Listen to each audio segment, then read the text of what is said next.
Assalamualaikum warahmatullahi wabarakatuh. Oke, mari kita lanjutkan saja ceritanya. Tapi seperti biasa, bantu tekan tombol like dan berkomentar dulu ya. Bab 1161. Terlahir jahat, mata Zhu Xingran merah dan air mata mengalir di sana. Tetapi dia tidak membiarkan air matanya jatuh. Ye Guan terdiam beberapa saat, lalu mendesah pelan dan berkata, "Apakah kamu sudah mempelajari ilmu pedang?" Zhu Xingran tercengang. Dia jelas tidak menyangka Ye Guan akan tiba-tiba menanyakan hal ini, dan dia tidak tahu bagaimana menjawabnya untuk sesaat. Ye Guan menatapnya dan bertanya lagi, "Apakah kamu sudah mempelajarinya?" Zhu Xingran dengan keras kepala memalingkan kepalanya, dan tidak mengatakan apapun. Ye Guan berkata, "Datanglah ke perpustakaan malam ini untuk menemuiku." Setelah berkata demikian, dia berbalik dan pergi. Zhu Xingran menatap Ye Guan yang pergi dari kejauhan, sambil memegang tangannya erat-erat. "Apakah kamu tidak akan memarahiku?" Ye Guan berhenti berjalan, berbalik dan menatap Zhu Xingran, lalu berkata dengan lembut, "Aku tidak punya hak untuk memarahimu. Tanyakan pada dirimu sendiri. Jika aku jadi kamu, aku pasti tidak akan melakukan hal yang sama sepertimu. Dalam hatiku, kamu sangat hebat, sungguh." Setelah berkata demikian, dia berbalik dan pergi. Di belakangnya, air mata tiba-tiba mengalir dari mata Zhu Xingran. Dalam perjalanan, Xiao Ta berkata, gadis itu punya masalah dengan pemikirannya. Ye Guan mengangguk pelan dan berkata, "Wajar saja kalau ada masalah. Belum lagi dia, kalau aku punya pengalaman seperti dia, aku pasti tidak akan normal. Dia, kakak Zhu Tao, dan Bibi Jiang tidak salah. Zaman ini yang salah."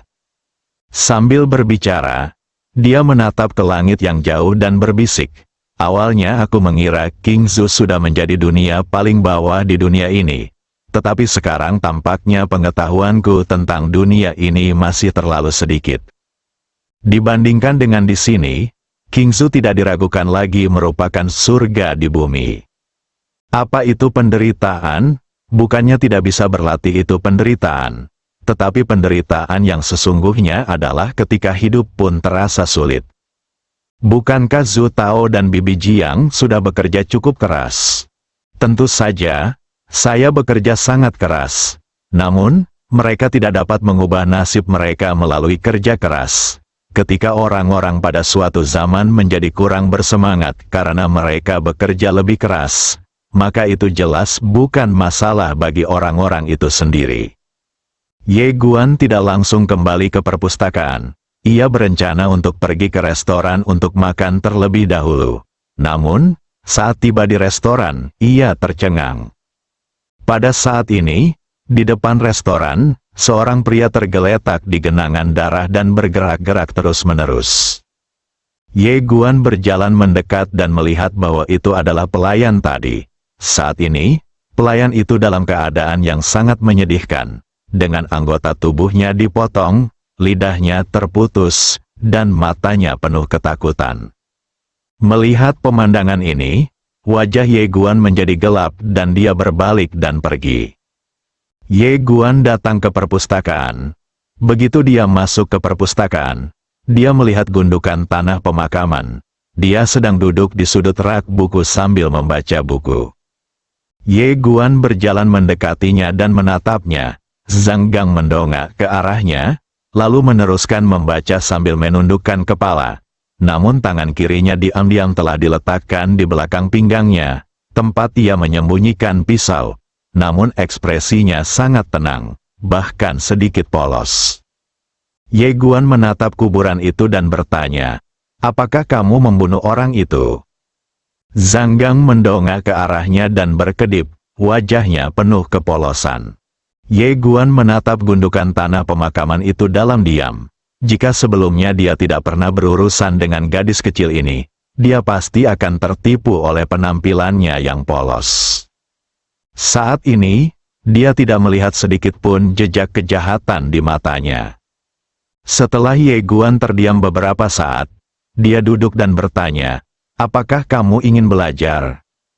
Burial Mon mengangguk, Ye Guandao, mengapa kamu ingin belajar? Zhang Gang menatapnya dan tidak berkata apa-apa. Ye Guan tidak berkata apa-apa.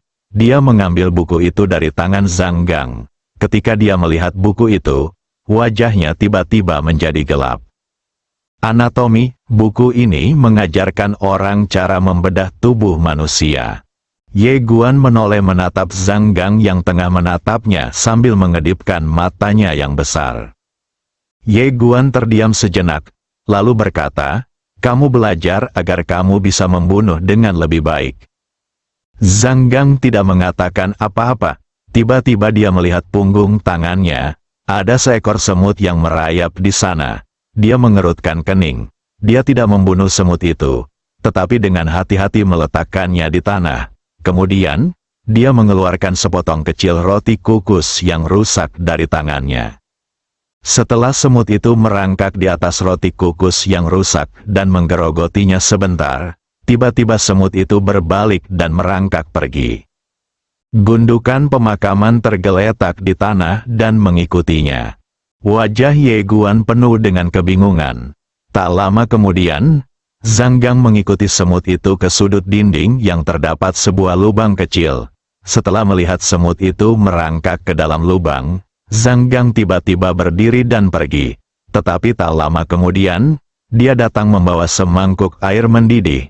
Dan kemudian, di mata Ye Guan yang tercengang, dia menuangkan semangkuk air mendidih itu langsung ke sarang semut itu.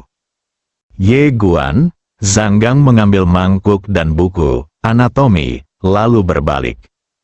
Ye Guan memperhatikan kepergiannya untuk waktu yang lama tanpa mengucapkan sepatah kata pun. Xiao Ta tiba-tiba berkata, gadis kecil ini adalah orang yang kejam. Ye Guan tidak mengatakan apa-apa. Dia tahu bahwa gadis kecil ini adalah orang yang kejam. Ketika mereka pertama kali bertemu, dia hampir dibunuh olehnya. Tanpa berpikir panjang, ia mulai membersihkan. Tak lama kemudian, matanya tiba-tiba ditutup. Kemudian, terdengar suara aneh di telinganya. Coba tebak aku siapa? Ye Guan berkata, Long Dai. Long Dai mengendurkan tangannya, terkikik, lalu mengeluarkan tusuk daging dan menyerahkannya kepada Ye Guan. Tuan, ini untukmu. Ye Guan mengambil tusuk sate dan menggigitnya, lalu tersenyum dan bertanya, bagaimana latihanmu akhir-akhir ini? Long Dai berkata, saya sudah mempelajari semuanya. Guru, kapan Anda bisa mengajari saya keterampilan pedang baru? Saat dia berbicara, wajahnya penuh dengan antisipasi. Ye Guan tersenyum dan berkata, besok. Long Dai mengangguk, oke. Saat dia berbicara, dia tiba-tiba mengeluarkan sebuah undangan dan menyerahkannya kepada Ye Guan. Tuan, ini dia. Ye Guan sedikit bingung. Apa ini? Long Dai tersenyum dan berkata, besok adalah hari ulang tahunku. Ini undangannya. Acaranya akan diadakan di Aula Kuil Academy. Kau harus datang. Ye Guan berkata, tidak pantas bagiku untuk pergi, kan? Long Dai melotot padanya dan berkata, apa yang tidak pantas, kau harus datang besok. Ye Guan memikirkannya, lalu berkata, baiklah, tapi kamu harus melindungiku besok, aku takut seseorang akan mengincarku. Engah, Long Dai tertawa, guru, Anda sungguh orang yang lucu. Ye Guan, harus kukatakan, dia benar-benar bingung, buku macam apa yang sedang dibaca gadis ini. Sebenarnya saya tahu banyak kata tentang Bima Sakti. Long Dai Yu dan Ye Guan mengobrol cukup lama sebelum pergi. Ye Guan berdiri di pintu perpustakaan, memperhatikan punggung Long Dai Yu saat dia pergi, dan berkata dengan lembut, Tuan Ta, aku tidak terbiasa dengan hari-hari ketika aku tidak menjadi sasaran musuh. Xiao Ta berkata dengan suara berat, kamu jalang dan kamu pantas dipukul. Ye Guan tertawa, dia berencana untuk menunggu Zhu Xingran malam ini. Tetapi setelah menunggu cukup lama, Zhu Xingran tidak muncul. jadi dia bersiap untuk beristirahat.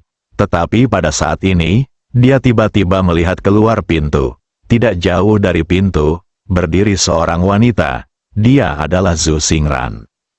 Ye Guan berjalan keluar, dan Zhu Xingran menatapnya tanpa berkata apa-apa. Ye Guan berkata, "Ikuti aku."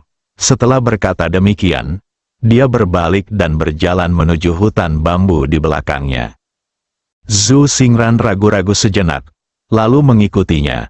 Setelah tiba di hutan bambu, dia menoleh untuk melihat Zhu Xingran dan bertanya, "Seberapa banyak yang telah kamu pelajari?" Zhu Xingran berkata, "Sedikit." Ye Guan mengangguk, "Tunjukkan padaku."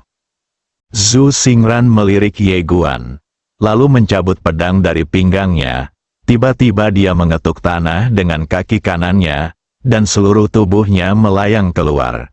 Sambil melayang keluar, dia mengayunkan pedang berulang kali, dan dalam sekejap, beberapa cahaya pedang terbang keluar dan mendarat beberapa kaki jauhnya.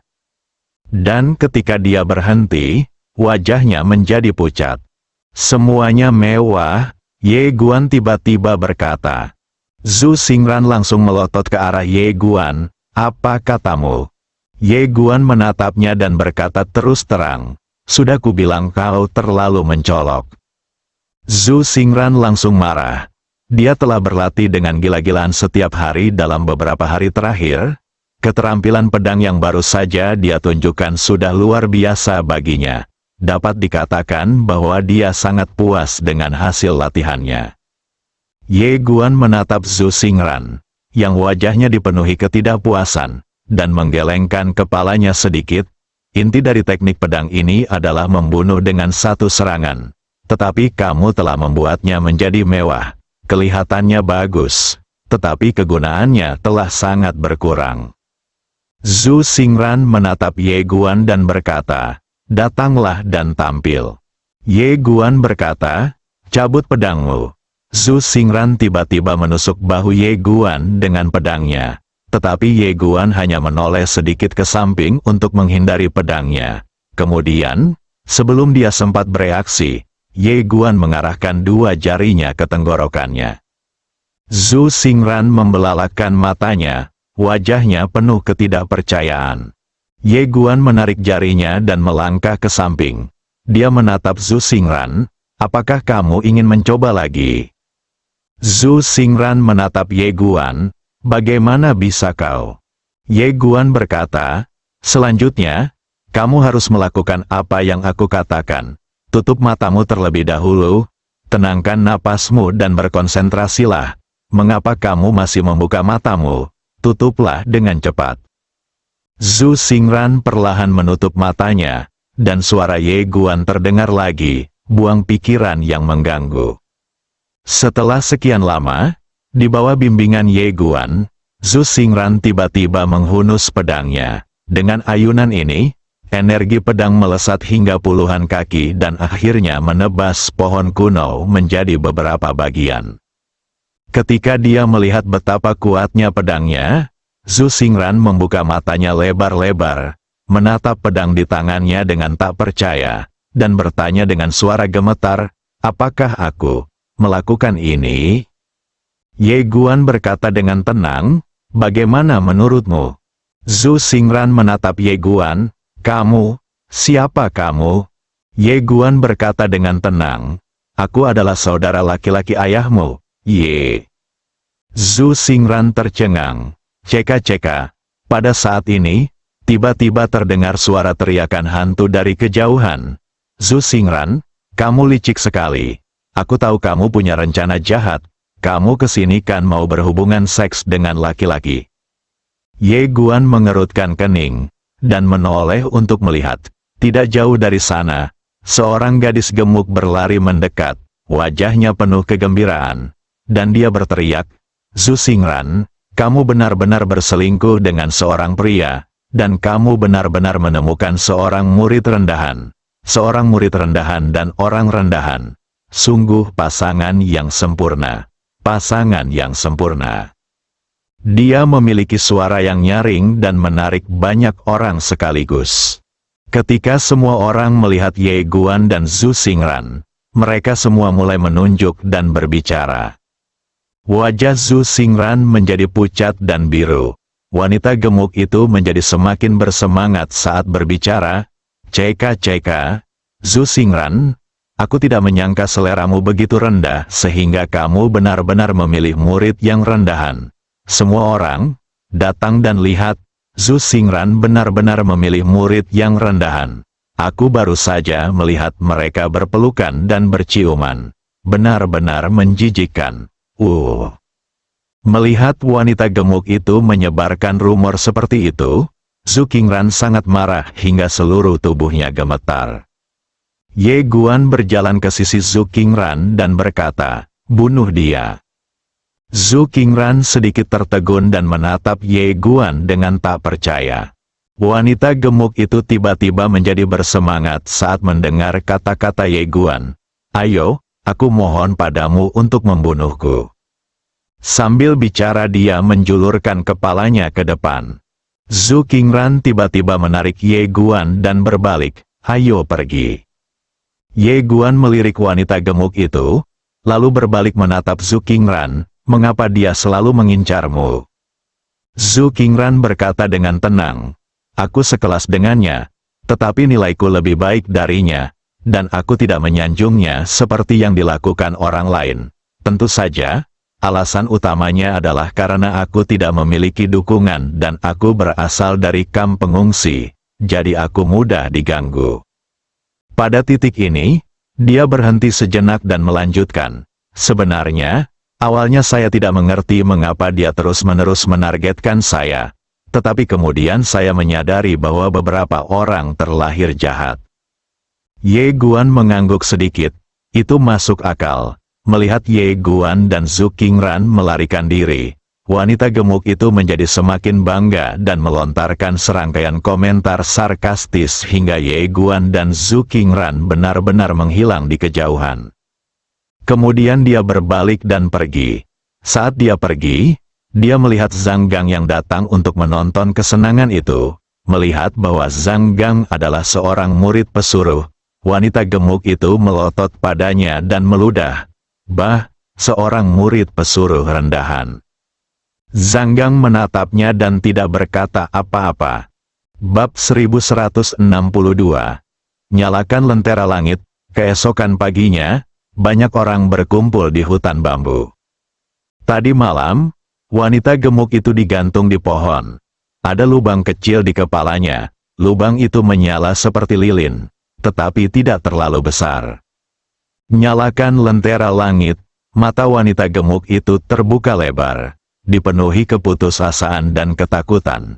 Wajahnya yang gemuk telah terdistorsi oleh rasa sakit dan tampak mengerikan dan menakutkan. Dia tidak mati, tetapi sedang sekarat. Dia tidak bisa berteriak sama sekali karena lidahnya telah dipotong. Orang yang memotong lidahnya memasukkan sepotong kain ke dalam mulutnya untuk mencegahnya meninggal lebih awal karena kehilangan banyak darah. Ketika melihat kejadian itu, semua orang yang ada di sekitar menjadi ketakutan. Siapa yang melakukan ini? Pada saat ini, seorang lelaki tua berjalan perlahan. Melihat lelaki tua ini, para siswa yang sedang menonton di sekitarnya bergegas memberi hormat dan berkata, "Salam, Tetua Qin." Tetua Qin, penatua di pelataran luar kuil, bertanggung jawab atas seluruh pelataran luar. Ketika melihat keadaan wanita gemuk yang menyedihkan itu, wajah penatua Qin langsung menjadi gelap. Dia menatap wanita gemuk yang sudah sekarat itu. Siapa yang melakukannya? Tak seorang pun menjawab. Penatua Qin tiba-tiba berteriak dengan marah. "Mengapa kamu tidak segera menyelamatkan mereka?" Mendengar hal itu, dua orang penjaga di dekatnya bergegas untuk menyelamatkan pria itu. Namun, ketika mereka baru saja mencoba memindahkan tali, semangkuk minyak tiba-tiba mengalir turun dari puncak pohon di atas tali. Ledakan, wanita gemuk itu terbakar dan berubah menjadi bola api. Melihat kejadian ini, raut wajah Tetua Qin langsung berubah jelek sekali. Wajah semua orang berubah dan mereka menatap wanita gemuk yang terbakar itu dengan ngeri. Cara ini sungguh terlalu kejam. Begitu saja, wanita gemuk itu terbakar hitam dalam waktu singkat. Wajah tetua Qin membiru karena marah, dan dia berteriak dengan marah, "Periksa, periksa untukku." Para murid di pelataran luar bukanlah murid biasa. Jika mereka mati, ya mati saja. Lagi pula, keluarga wanita gemuk ini bukanlah keluarga biasa. Ketika Ye Guan mengetahui bagaimana wanita gemuk itu meninggal, alisnya tiba-tiba mengernyit saat dia sedang menyapu lantai. Mengapa wanita ini memprovokasi setan kecil itu? Tidak diragukan lagi, hanya setan kecil itu yang bisa mati dengan cara tragis seperti itu. Saat ini, Zhang Gang baru saja masuk ke perpustakaan. Dia melirik Ye Guan, lalu berjalan ke sudut dan mengambil buku kuno berwarna hitam untuk dibaca. Tiba-tiba, dua orang penjaga masuk. Mereka berjalan tepat di depan Ye Guan. Salah satu penjaga bertanya, "Apakah kamu Ye Guan?" Ye Guan mengangguk. Penjaga itu berkata, "Ikuti kami." Setelah mengatakan ini, dia hendak melangkah maju dan menangkap orang itu. Ye Guan sedikit bingung. "Siapa kamu?" Penjaga itu melotot padanya dan berkata, "Jangan bicara omong kosong." Setelah mengatakan itu, mereka berdua membawanya pergi. Setelah beberapa saat, Ye Guan dibawa ke sebuah aula oleh kedua pria itu. Sesampainya di aula, dia tercengang karena dia mendapati Zhu Xingran juga ada di sana. Orang yang duduk di depan adalah Penatua Qin. Penatua Qin menatap Ye Guan dan Zhu Xingran. "Apakah kalian berkonflik dengan Zhou Dai tadi malam?" Zhou Dai adalah nama wanita gemuk itu. Ketika Ye Guan mendengar pertanyaan pihak lain, dia langsung mengerti. Jelas, dia datang untuk membunuh wanita gemuk itu. Ye Guan berkata, "Penatua, ini tidak bisa disebut konflik. Dia memarahi kami, tetapi kami tidak memperdulikannya. Kami segera pergi." Para siswa yang hadir melihatnya. Penatua Qin menatap Ye Guan. "Apakah kamu seorang murid rendahan?" Ye Guan mengangguk, membersihkan perpustakaan. Penatua Qin menatap Ye Guan sejenak dan berkata, "Kamu bisa turun sekarang." Tentu saja dia tidak menyangka bahwa seorang murid rendahan bisa membunuh murid dari pelataran luar. Bagaimanapun, Zhou Dai adalah seorang pendekar tingkat 3. Ye Guan tidak mundur, tetapi menatap Zhu Xingran yang berdiri di sampingnya, "Tetua, Nona Zhu." Penatua Qin menyipitkan matanya sedikit. "Apakah ini ada hubungannya denganmu?" Ye Guan menjelaskan, "Saya pergi bersamanya tadi malam, dan banyak siswa melihatnya." Tetua Qin berkata tanpa ekspresi, "Kalau begitu kamu tinggal saja. Zhu Xingran, kamu tunggu di luar dulu." Zhu Xingran melirik Ye Guan, lalu berdiri dan berjalan keluar. Dia tampak sedikit tidak senang. Setelah Zhu Xingran pergi, hanya Ye Guan dan Penatua Qin yang tersisa di aula. Penatua Qin menatap Ye Guan dan berkata, "Aku tahu kamu tidak memiliki kemampuan untuk membunuh Zhou Dai, tapi aku berharap Ran memilikinya." Ye Guan menjelaskan, "Penatua, Nona Zhu dan saya tadi malam." Penatua Qin langsung menyela Ye Guan, "Apakah kamu bekerja di perpustakaan?" Ye Guan mengangguk. Penatua Qin menatapnya dan berkata, "Mulai besok, gaji bulananmu akan bertambah 3 kristal roh." Ye Guan sedikit tertegun. Penatua Qin melanjutkan, "Saya tahu Anda tidak memiliki kemampuan untuk membunuh Zhou Dai, tetapi Zhu Xingran selalu memiliki konflik dengan Zhou Dai, dan dia sepenuhnya mampu membunuh Zhou Dai. Apakah Anda mengerti apa yang saya maksud?" Ketika pihak lain mengatakan ini, Ye Guan langsung mengerti. Orang tua itu tidak dapat menemukan pembunuh sebenarnya, jadi dia ingin Zhu Xingran yang disalahkan. Tampaknya asal-usul Zhou Dai agak rumit. Ye Guan memikirkannya, lalu berkata, Penatua Qin, bukankah ini ide yang buruk? Mata Tetua Qin langsung menyipit. Apakah Anda yakin? Ye Guan mengangguk, karena masalah ini sebenarnya tidak ada hubungannya dengan Nona Zhu. Penatua Qin menatap Ye Guan. Tidak heran kau hanya bisa menjadi murid rendahan. Kau hanya bisa menjadi murid rendahan seumur hidupmu. Ye Guan tersenyum dan berkata, kakekku juga seorang murid yang rajin. Penatua Qin mencibir dan berkata, jadi semua murid di keluargamu adalah murid rendahan. Tidak heran. Sambil berkata demikian, dia melambaikan tangannya dan berkata, pergi.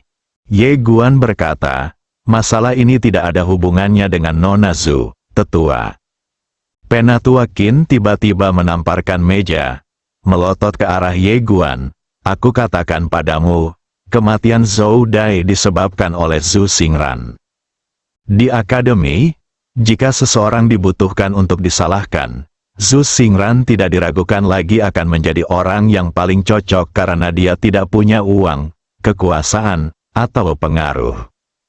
Ye Guan tiba-tiba mengeluarkan sebuah cincin penyimpanan dan meletakkannya di depan Penatua Qin. Ada tepat 100 kristal roh di dalam cincin itu. Melihat pemandangan ini, Tetua Qin tercengang. Ye Guan berkata, Penatua Qin, saya datang ke sini bersama Nona Long Dai, dan Nona Zhu Xingran adalah teman Nona Long Dai. Nona Long Dai telah menjelaskan masalah ini, dan ini tidak ada hubungannya dengan Nona Zhu Xingran. Long Dai, ketika Penatua Qin mendengar kata-kata Ye Guan, ekspresinya tiba-tiba berubah. Dia bukanlah orang yang bisa disinggung. Namun, dia memiliki beberapa keraguan. Ye Guan menambahkan, jika Penatua Qin tidak mempercayainya, Anda dapat bertanya pada Nona Long Dai kapan saja. Mendengar ketenangan dan keyakinan Ye Guan, Penatua Qin ragu sejenak, lalu ekspresinya melembut. Jadi dia adalah teman Nona Long Dai. Jelas, ini salah paham, salah paham. Dia tidak yakin apakah perkataan Ye Guan benar atau salah. Tetapi untuk hal seperti ini, lebih baik mempercayainya daripada tidak. Jika itu benar, itu sama saja dengan menyinggung Long Dai. Dia tidak berani menyinggung Long Dai, terlebih lagi, benua terbengkalai akan segera menghadapi perubahan. Menyinggung Long Dai saat ini niscaya akan mendatangkan kematian. Ye Guan tidak berkata apa-apa, lalu bangkit dan pergi. Setelah keluar, Ye Guan melihat Zhu Xingran berdiri di sampingnya, wajahnya pucat pasi dan tangannya terkepal erat. Ye Guan mendesah dalam hatinya, dia tahu bahwa jika Zhu Xingran tidak menemuinya, dia mungkin akan diseret untuk menanggung kesalahannya. Namun, karena dia tidak berdaya dan tidak memiliki solusi dalam situasi ini, dia tidak punya tempat untuk memohon keadilan. Dunia ini seringkali sangat gelap. Ye Guan menenangkan pikirannya, lalu berjalan mendekati Zhu Xingran dan berkata, tidak apa-apa. Zhu Xingran menatap Ye Guan. Ye Guan berkata lagi, tidak apa-apa. Zhu Xingran menatap Ye Guan tanpa berkata apa-apa. Ye Guan berkata, pergilah dan berlatihlah dengan baik. Setelah berkata demikian, dia berbalik dan pergi. Zhu Xingran menatap punggungnya lama sekali tanpa berkata apa-apa. Setelah Ye Guan berkeliling kampus, dia akhirnya menemukan aula kuil. Dia tidak lupa bahwa dia harus menghadiri makan malam ulang tahun Long Dai hari ini. Ketika dia tiba di aula kuil, seorang penjaga tiba-tiba keluar untuk menghentikannya, dan Ye Guan langsung mengeluarkan undangan itu. Ketika penjaga itu melihat undangan di tangannya, alisnya langsung mengernyit. Kamu tidak mengambilnya, kan? Ye Guan tersenyum dan berkata, kalau begitu, apakah kamu ingin masuk dan bertanya? Penjaga itu menatapnya, lalu ke undangan itu, dan berkata, masuklah. Ye Guan menerima undangan itu dan berjalan ke aula. Aula itu sangat luas dan didekorasi dengan sangat mewah. banyak orang berkumpul di sana. Ye Guan melihat Long Dai pada pandangan pertama. Dia mengenakan gaun lavender hari ini. Dia tampak tidak terlalu heroik dan lebih lembut. Dia berdiri di antara kerumunan, seperti bulan yang dikelilingi bintang-bintang, sangat mempesona. Pada saat ini, Long Dai juga melihatnya. Dia segera berlari ke Ye Guan dan tersenyum, "Tuan, Tuan Ye." Ye Guan tersenyum dan berkata, "Selamat ulang tahun." Long Dai terkikik dan berkata, "Terima kasih, Long Dai, siapa ini?" Pada saat ini, seorang pria berjubah brokat datang dan bertanya sambil tersenyum. Long Dai tersenyum dan berkata, "Ini Guru Ye Guan, temanku." Teman, saat perkataan ini diucapkan, semua orang di aula sedikit terkejut, karena Ye Guan berpakaian seperti murid rendahan. Pria berjubah brokat itu juga sedikit terkejut. Dia hendak berbicara, tetapi Long Dai langsung meraih lengan Ye Guan dan berjalan pergi. Melihat pemandangan ini, pandangan mata lelaki berjubah brokat itu tiba-tiba menjadi muram. Long Dai langsung menarik Ye Guan keluar dari aula utama dan datang ke lantai atas aula kuil. Dia menarik Ye Guan untuk duduk di lantai atas. Dari posisi ini, Anda dapat melihat sebagian besar akademi kuil. Pemandangannya sangat bagus. Ye Guan tertawa dan berkata, "Kau akan membuatku menjadi musuh masyarakat." Dia tentu saja bisa melihat bahwa banyak pria di aula menyukai Long Dai. Tentu saja, ini normal, identitas Long Dai tidak sederhana, dan dia cantik, dia hanyalah seorang wanita kaya dan cantik. Long Dai menoleh ke arah Ye Guan dan berkata sambil tersenyum, "Tuan, Anda sama sekali tidak peduli dengan pikiran mereka, kan?" Ye Guan tersenyum dan berkata, "Mengapa kamu berkata begitu?" Long Dai menggelengkan kepalanya, "Aku tidak tahu, itu hanya intuisiku." Ye Guan tersenyum dan berkata, "Kamu nampaknya sedikit tidak senang hari ini." Long Dai berkata, "Guru, saya pergi sekarang." Ye Guan sedikit mengernyit, meninggalkan benua terlantar ini. Long Dai mengangguk, "Kembalilah ke surga." Ye Guan berkata, "Tidak tega meninggalkan tempat ini." Long Dai mendesah pelan, "Setelah aku kembali, aku akan mewarisi bisnis keluarga." Sambil berkata demikian, dia menoleh ke arah Ye Guan. "Tahukah kamu, sejak aku lahir, aku harus menanggung beban keluarga. Meskipun bisnis keluargaku besar, itu sungguh menyakitkan bagiku, Guru. Apakah kamu mengerti penderitaan seperti itu?" Ye Guan memikirkannya, lalu mengangguk, "Aku mengerti." Long Dai menggelengkan kepalanya, "Kamu tidak mengerti."